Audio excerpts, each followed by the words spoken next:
Randy LeBaron from Albion, New York. He's sharing the gospel message, one cup of coffee at a time. Good morning. Welcome to this episode of Refill with Randy. Grab your favorite cup, fill it up. Let's start this day right together.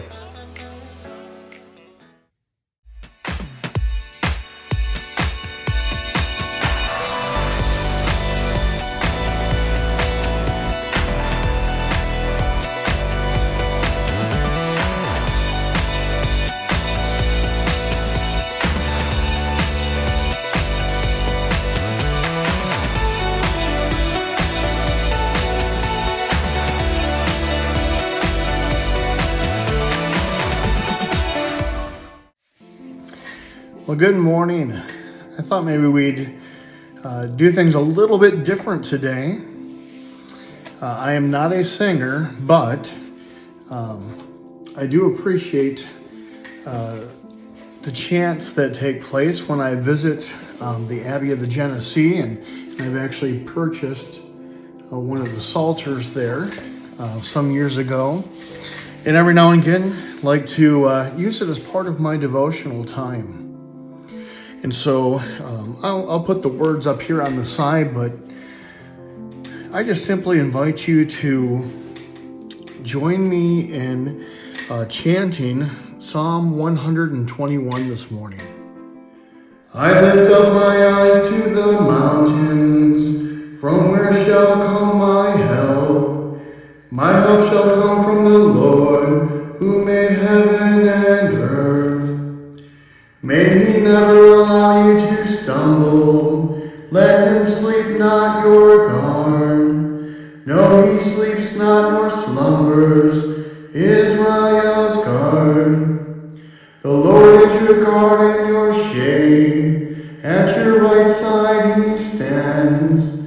By day the sun shall not smite you, nor the moon in the night. The Lord will guard you from evil. He will guard your soul. The Lord will guard your going and coming, both now and forever.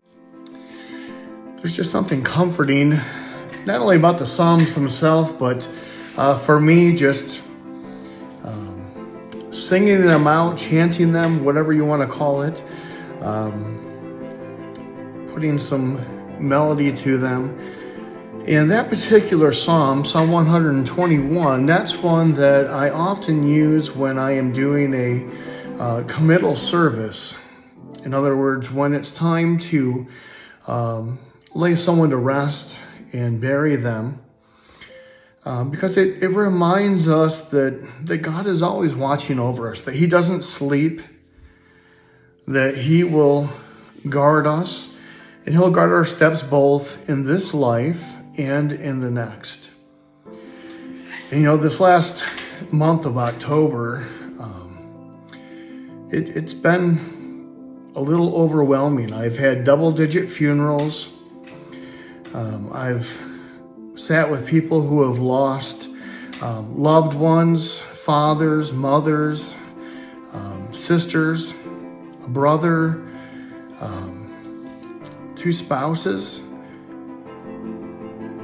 a baby that was to be born 3 days later. Just some heartbreaking things. And it's just good to know that God understands that even when we're going through such hard times and when people are in a place of lament, that he's not going to abandon them. That, just like in the Psalms, they can get angry with God.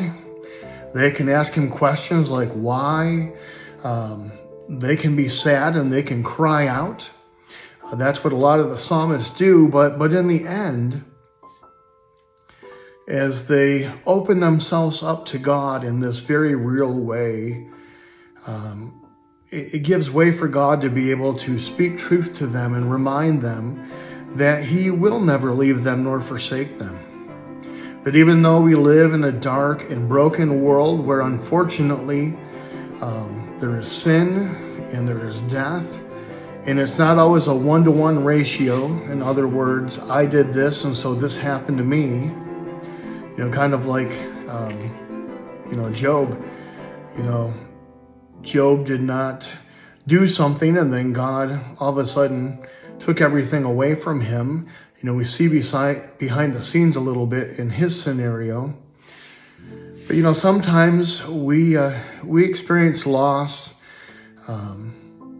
because people do things that God has said not to do, and then unfortunately there are consequences.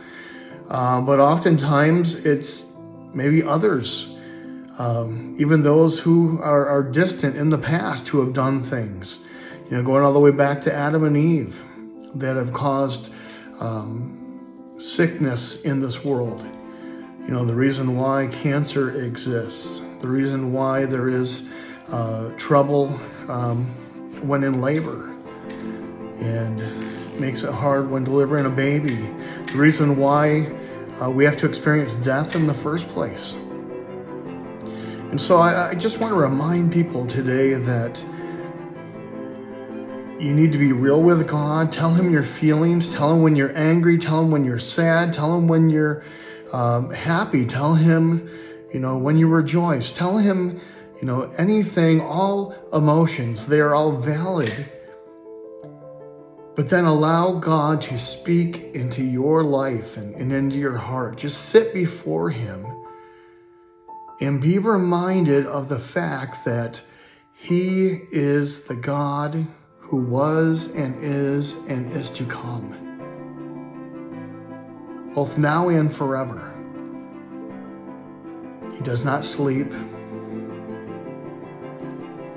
and he will watch over you. And so we can firmly put our hope and our trust in him, even when this world lets us down, even when things don't go as planned. We know that God has a solution. And if it doesn't come in this world, he has provided a way through his son Jesus that we can be saved for the next. And so I pray that you will take hope in that today. God bless.